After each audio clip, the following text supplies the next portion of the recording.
Les 12 soient loués. Vous êtes tous sains et saufs. Père! Comme je suis heureux de te revoir, mon fils. Papa Jean, vous êtes là aussi. Père, pardonnez-moi. Je n'ai pas été capable de protéger Sa Majesté. Allons, relevez la tête. Dame Nanamo est toujours parmi nous. Qui va là? Il me semble que c'est la première fois que je rencontre certains d'entre vous. Je suis Dulala, grande prêtresse de l'ordre de Naltal et membre du cartel des Scorpions. Et sans vouloir me vanter, c'est à moi que vous devez cette émouvante session de retrouvailles. Vous êtes absolument certaine que Nanamo est vivante? Si je ne m'abuse, vous étiez présent au moment des faits. Toutefois, vous n'avez pas eu l'occasion de vérifier par vous-même l'état réel de Sa Majesté, n'est-ce pas? Mais Hilbert m'a affirmé l'avoir tué, pourtant. Pourquoi endosserait-il un crime pareil s'il ne l'avait pas commis? Gardez votre calme, Général. Hilbert vous a simplement tendu un piège, et vous avez sauté dedans à pieds joints en exécutant Teleji à Deleji. C'est ce dernier qui est à l'origine de la conspiration contre notre sultane.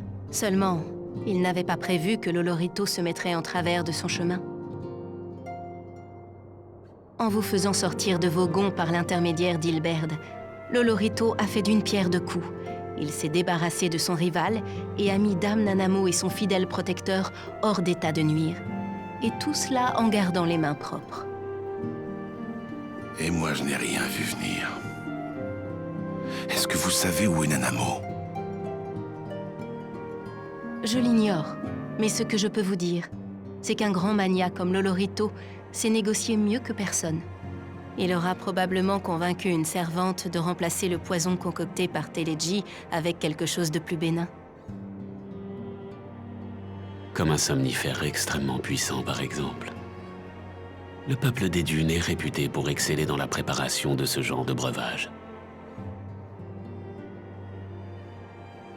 Selon toute vraisemblance, Sa Majesté est en train de rêver de la République d'Ulda dans un grand lit bien douillet. Nanamo, vivante.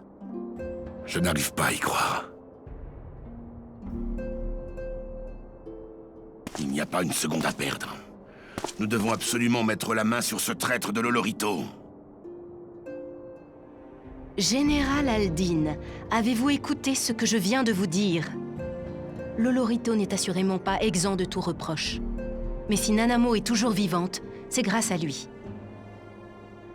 Sa soif de pouvoir est certes grande, et ses méthodes quelque peu extrêmes.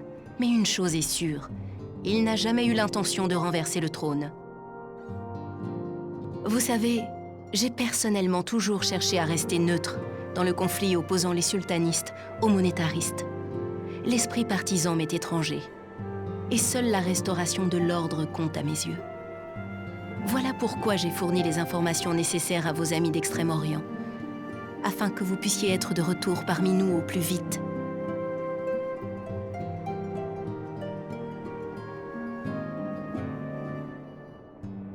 J'espère que vous êtes prêts à vous remettre au travail, car nous avons du pain sur la planche. Les troubles que connaît Ulda en ce moment ne peuvent que desservir à terme les intérêts de son peuple. Inutile de vous préciser que Sa Majesté verrait d'un très mauvais œil une telle tournure des événements. Quant à l'Olorito, mon avis est que nous devrions pour le moment le laisser profiter du legs de Teleji à Deleji. La sultane vous attend, Général Aldin. Lorsque vous l'aurez tiré de sa torpeur, vous reprendrez votre place à ses côtés et tout redeviendra comme avant. Ulda tout entière vous en sera éternellement reconnaissante.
Ishgard ne résistera pas à une nouvelle attaque. Même si ces chevaliers réussissent à repousser les dragons, les pertes seront énormes. Quel autre choix avons-nous? Les Dravaniens n'ont pas pour réputation d'être diplomates. Et pourtant, il est déjà arrivé que certains d'entre eux acceptent de discuter avec les humains.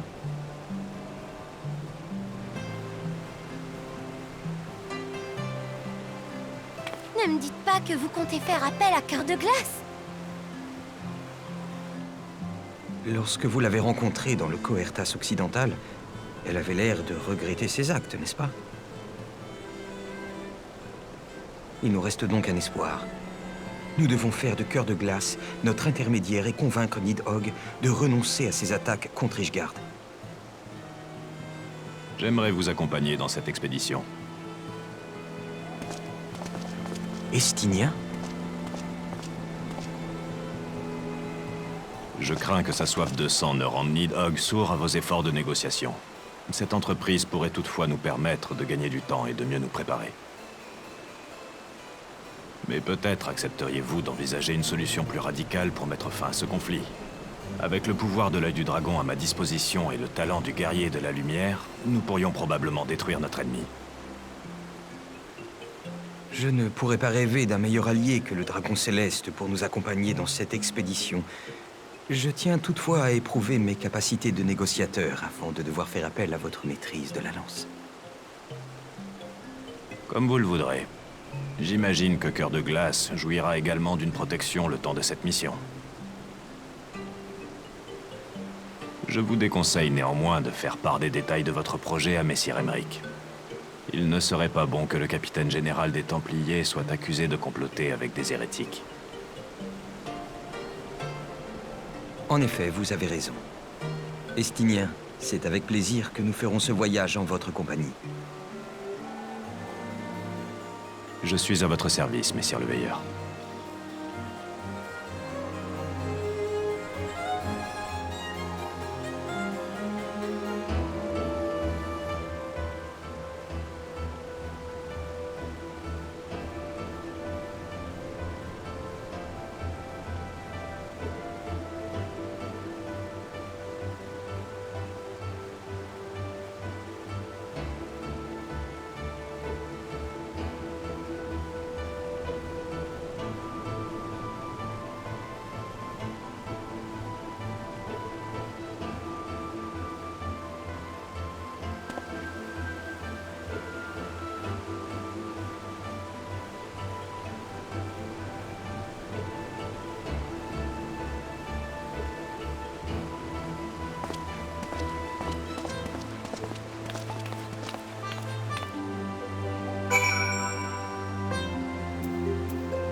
Je veux que les défenses du secteur extérieur soient renforcées.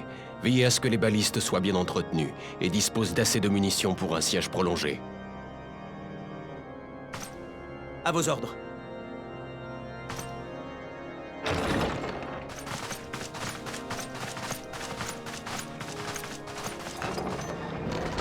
Ah, il semblerait que j'ai des visiteurs. Mais votre présence m'est bien plus agréable que les nouvelles au sujet d'une armée de dragons se rassemblant devant nos remparts. Veuillez nous excuser de vous interrompre dans l'exercice de vos fonctions, Sir Emeric, mais nous désirons vous parler de quelque chose qui concerne directement la prochaine attaque des dragons. Nous pensons en effet qu'il y a une chance d'empêcher cette invasion avant même qu'elle n'ait lieu.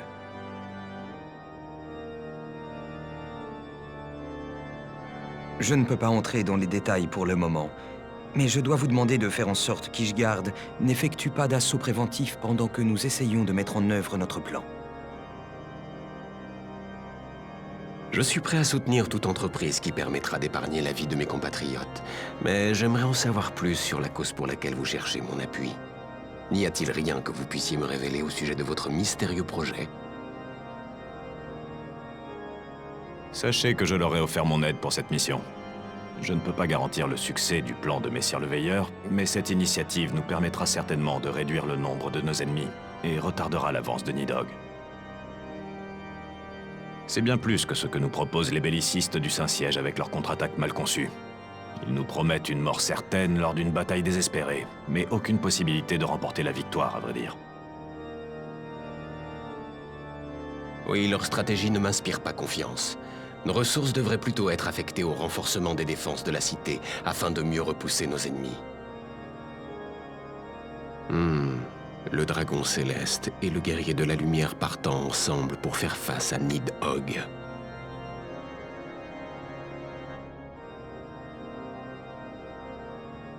Je dois admettre que cette image suffit à dissiper les doutes que je pouvais encore avoir. Allez-y, je vous donne carte blanche. Je mènerai mon propre combat ici, dans la Sainte Cité.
Quelle agitation!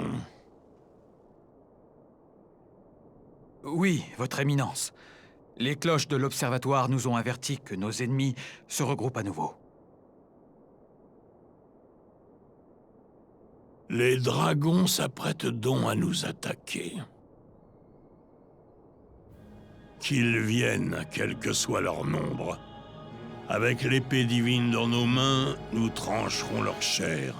Et nous noierons les hérétiques dans leur sang. Même Nidhogg et les siens ne pourront pas nous résister. Et lorsque nous aurons débarrassé le monde de cette pestilence, nous nous occuperons de nos alliés Asciens. Nous les récompenserons comme il se doit pour leur aide inestimable. Si je puis me permettre, votre éminence, les agents du chaos possèdent d'étranges pouvoirs pour le moins inexplicables. Pouvons-nous vraiment continuer à les duper sans aucun risque?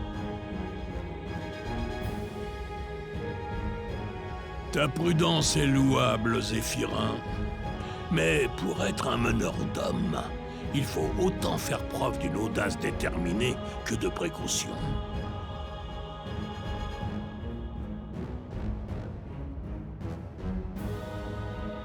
Nous cherchons à couper à la racine un mal qui dure depuis 1000 ans. Et je suis prêt à donner ma vie pour y parvenir.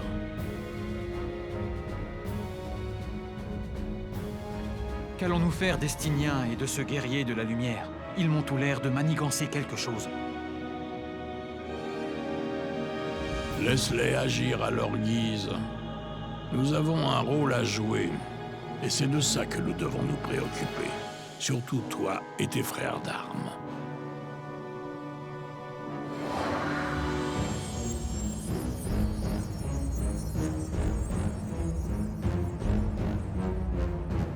la gloire du nom de Tordak.